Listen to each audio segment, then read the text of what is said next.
Good morning, everyone. My name is Adam, and I'm on a quest to be the most prolific reviewer of all time.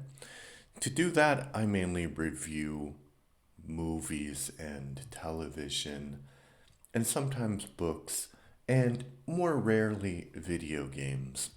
But I had this idea recently that it would be fun to play one game, like do a complete game of a franchise.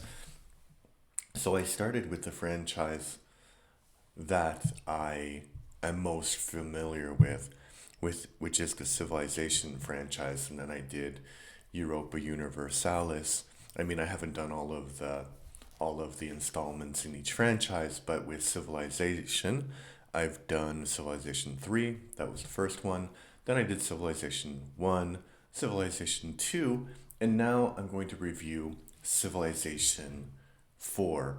So I did a campaign on my stream, and it took about two streams to do. So the game, if you're playing like the standard playthrough, maybe takes about 4 hours to play, maybe about 6 hours if it goes a bit longer. And I'll tell you a little bit about the game before, but maybe just some background. It was published, it's a 4X game, and a 4X game stands for explore, expand, exploit, and exterminate. And the Civilization franchise was the game that popularized this concept. Um, but it came out in 2005, and by 2008, it had sold 3 million copies, and it picked up multiple awards, Game of the Year awards, and a song called Baba Yebu or Baba Yetu was the first video game music to win a Grammy, which is quite interesting. And it's published by uh, 2K and developed by Firaxis Games, and it's still called Sid Meier's Civilization. And generally, the game, now I'll tell you about the gameplay itself. Um, the gameplay, you start as a settler, and you have like a settler unit, you might have another unit, and you found your city, and then you develop that city, and then you send out more settler units, and you found another city, and there you just basically expand, and then you have like a technology tree which allows you to develop your technologies, and the technologies in this game are very like era specific. So if you develop all of the technologies in one era, you go on to another era. So there's um, different victory conditions. One, if you conquer all of your opponents in the game, that's called conquest victory. There's also a domination victory where you have 80% of the population and 80% of the planet under your control. Because obviously, if one country had 80% of the population or the planet, they would they would be in control of everything, basically. You can build the United Nations, and this is a really weird mechanic, but basically, you can declare a diplomatic victory. You can just win an election, and people can say that you've won. So that's really easy to do if you eliminate all of your rivals except for one, and you leave them with one city, and then you have more votes than they do because you have more population, which is what happened in my campaign. But I didn't get a diplomatic victory. I got a space race victory. So basically, you can build a spaceship to Alpha Centauri, and then you can send that ship, and then If you do that, then you've won the game as well. And you also have a time victory. So if you run out of time, and I don't know exactly where it ends. I think it ends in 2100 because they don't want it to extend too far into the future because it's really hard to predict what will happen in the future. And even in the technology, this is not from this specific installment in the franchise, but even in the technology tree, you have Future Tech 1, Future Tech 2, Future Tech 3, not actually any kind of technology. So, yeah, you win on points. Yeah, so what makes this game different from other installments in the franchise? So basically, it really builds on Civilization 3 because Civilization 3 had this idea of your borders were your cultural influence, and you could expand your cultural influence by, building culture, building buildings that would improve your culture, and then you would control more of the territory. So that is the same here, and your borders expand, and they're your color connected to your influence. And one maybe major mechanic that is different is the religion mechanic. So if you research specific technologies, you will get specific religions. Like I think if you research polytheism, you found Hinduism. If you research religion, you found Buddhism. If you research philosophy, you found Taoism, and like I don't remember exactly which ones, but so basically the religions in the game are Buddhism, Hinduism, Confucianism, Taoism, Christianity, and Islam, and Judaism. And that's got a really nice song when and cities can convert to that specific religion. And the cities convert, you can send a missionary to convert the cities to that religion, or they can be converted naturally because two cities are connected through trade routes. So the flow of people will go that way. And I think it's actually a nice mechanic because when I play, I don't want it to be I don't control that, right? I don't control the religion. The religion just happens. So it makes sense that it's kind of something that happens naturally, right? But you can actually use it as a weapon of war. And I think in later versions of the franchise, they give you like currency for the religion, which is a bit weird. But so there's that aspect. That's the biggest mechanic that is different. But you can also build world wonders, and world wonders give you like some conditions that others don't have. Like if you build the Three Gorges Dam, you have electricity on your continent for all of your cities. Or if you build Hollywood, you get like 7 hit movies, which are like items that you can trade. And I really like that too. In Broadway, you get 7 hit musicals because, there's this culture is a product too, and it can be used to have influence as well. So I like that. Um, yeah. So then there's also a thing called there's world wonders where you can only build one, and those are things that are really famous, like the pyramids. I don't know, Hagia Sophia, and then there are national wonders that you can build. Like every nation can build them, and those have like more limited effects in your civilization. So I think that's actually also a good mechanic because you you might want to have an effect, but you didn't build the actual global wonder, but you still can have the effect, which is nice. Okay, the other great thing about this game is that it's narrated by Leonard Nimoy. And Leonard Nimoy, if you don't know, he played the original Spock in the original Star Trek series and in the movies that followed. And so he's like this icon. And he had later in his life, unfortunately, he's dead now. He had work narrating, and so there's like quotes that happen when you discover some technology.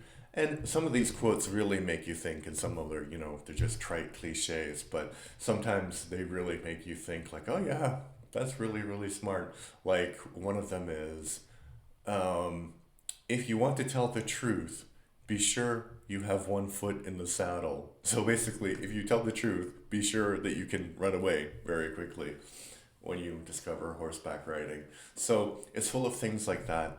And the cutscenes when you build any kind of like national wonder, or when you build like a global wonder, are also great, although they do honestly look a little bit old fashioned now, but not by much. Like, probably you could make a more cinematic cutscene, but it has the effect, right? It has the effect of what you're looking for.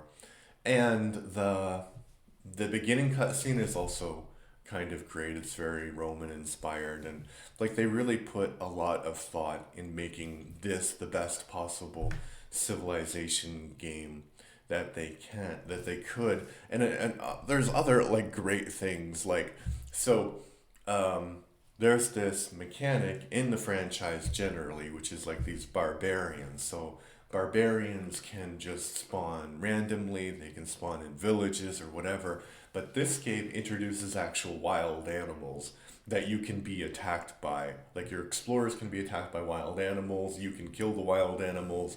So that's really fun. I think that there's bears, lions, and tigers, maybe, and they're like animated little animals. And the the animation of the units is also really good. Um, well, I'll come back to that in a moment because I want to say something else. But the there's even like the crabs are animated, which is great. The crabs are going like this in the water, and you can see like there's sheep and the swaying of the wind. It's really well thought out. And I think about the unit animation. So one of the funny things about the Civilization franchise is that you can have um, very modern units like helicopters attack very maybe more ancient technology like a phalanx, or like a longbowman unit. So the animation is basically your helicopter shooting at these guys with bows and arrows, uh, and they die. So that's really fun, and I think that's kind of like a charming aspect of this franchise, which everybody loves. So it's really, really great that that's still there. Yeah, so I don't know if you could tell, but actually I really liked this installment in the franchise. And I always thought, like, when it came out, I was really like, Civilization was the one game that I was very, like, maybe Spore also, but Civilization was the one game that I was really excited that it would come out, and I really wanted it to work, right? And I really wanted it to be like the next installment of the franchise. I was really curious what it was like. But then when I got 4, I was disappointed because I spent so much time with 3. But honestly, I don't know why I was disappointed, because playing 6, for example, and seeing and playing 4, like, 4 is so great. It's the perfect Civilization franchise. It does exactly what you want a Civilization franchise to do. It doesn't drown yourself in like over management, and you don't need like a doctorate to be able to understand how the game works, like in Europa Universalis. I'm looking at you, like, you don't, it's not complicated. You can figure out the basic idea of the game very well.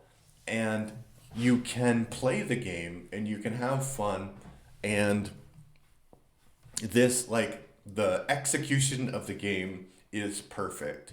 So the problems that I would have with how the game works are more like they're not they're not connected to this specific game. This is the perfect installment for Civilization.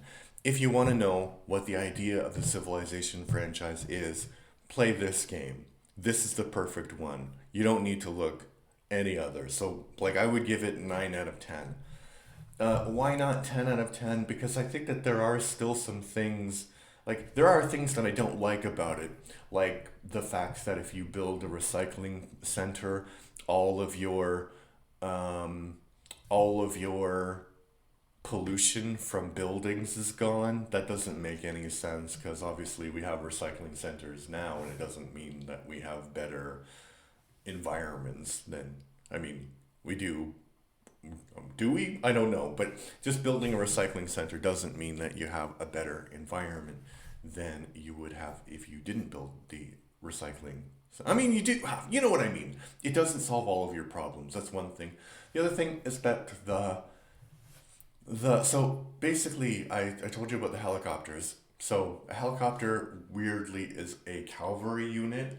So in in the game you can't attack over, so units generally, they, if they attack over water, then they have like a deduction, but that shouldn't apply to helicopters because they're not on the ground, right? So it doesn't matter if they're flying over water, or like maybe if they're attacking over a mountain it makes sense, but water, no, that doesn't make any sense.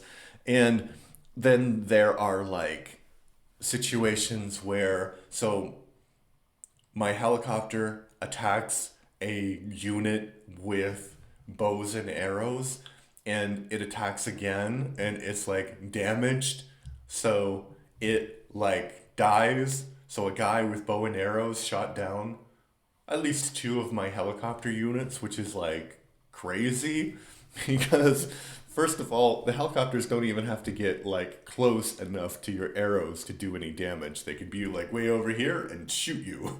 Like, and you can't get hit them with the helicopters. Like, I can understand like maybe if they had guns, like a random bullet could do some damage, but an arrow, that doesn't make any sense. So the game is full of like unique sort of artifacts like that that are a little bit ridiculous. So because you have this, again, you have this die mechanic uh, of combat, which a lot of games have, and how that works basically, it's like in D&D. So you have like you have a unit that has stronger stats against a unit that has weaker stats, and then you roll, right? And then even if the first unit has some combat damage, then the stats are less, and then the unit which is on the other unit has more of a chance of winning, which makes sense in some circumstances. Like if I had, I don't know, if I had a gun and I was like a infantry unit with guns and I was attacking a unit with bows and arrows, and all of my guys like are limping and stuff and they're slowly walking towards the guys with the bows and arrows, yeah, they could win. That's possible, but not in a freaking helicopter. Guys with bows and arrows are not going to win with a helicopter. So I don't like that. And it just shows that even though there's remarkable attention to detail in this game, there are some things that they just didn't think about like that. It doesn't, but then there are other things that they did think about, like, helicopters can't occupy cities because there's two guys in a helicopter usually, you know. So yeah. So the other thing I have a problem with, so I have two main other problems, and these are more philosophical problems with these 4X games. So one is combat. And I mentioned my big problems with the combat because it's basically there's no tactics connected to the combat. There's no, and I've mentioned this before in other reviews, and Europa Universalis is the same. There's no actual tactical stuff with the combat. They'll say, well, you have to make sure that your army is bigger, that it's like a mixture of like, different units, and then you attack not across the river, and you have a good general. Those are all like strategy things, in my opinion, or maybe like broader tactical things. But when you actually come to the battle, there's no tactics. It's just this plain numbers game, you know. And the computer might have a better advantage depending on what difficulty level you set it at. So I think I think like well, maybe I'll come to my conclusion in a moment, but I think that so that's my first problem, that there's no, you can't like take different units and you can't like, place them here and place them there and then like have them attack and see what happens. So that's my first problem. My other problem is basically the fact that there are winning conditions in a game about developing civilizations, right? And it focuses you to play the game in a certain way, but why not just develop the civilization and play until there's like an end date, right? And if you want to keep it so that you're not like inventing technologies that may never happen, yeah, the end date could be 2100, right? There's an end date, but you don't really have scores, right? So you can have the whatever goals you want to have. And I think that's one thing that the Europa Universalis does, and generally Paradox games do a lot better than the Civilization franchise, is there's no winning, right? You're just playing, you're enjoying yourself, and you have goals that you achieve or you don't achieve or are frustrated or whatever. And you can play like the Paradox games have these mission trees, so you can play in that way, and it makes it more realistic role playing. But with Civilization, it's more open. So maybe you can have like, okay, you build a wonder, and this gives you this, right? But I don't think that you need a victory condition. And I know that sounds weird, but like it doesn't make sense for me to have a victory condition. All right, so I promised a conclusion. And I think my conclusion is that I wish that there were an intermediary kind of game. Because I like games like this, but I think a game that was a little more challenging from the tactical side would be good. So I think like Civilization is here, Europa Universalis is here in terms of like difficulty and complexity. It would be good if there was like a middle ground where things are a little bit more complex, but you don't need a PhD to study it. And I played the Total War franchise a while ago, and somebody told me that it's kind of like that, but I don't know. So I'll go back to the Total War franchise and see what I think about that eventually. But yeah, so anyway, my conclusion about this particular installment of Civilization is that it is the best Civilization game. So if you've never played it and you like Civilization, you should definitely try it. And if you've never played Civilization and you want to give like it a shot, I would start with this one. It's like the perfect mixture of everything about Civilization. That's good and bad, but it is peak Civilization. All right, if you want to support me and what I do, please give subscribe on YouTube. I'm looking to get to 1,000 subscribers by the end of March. Very ambitious because I have 536 subscribers, but I believe in us. I believe in our journey. So if you like what I do, please subscribe. And if you're watching on or listening on, tell me what you think about this game. I'm really curious what people think about Civilization 4. All right, thank you. Bye-bye.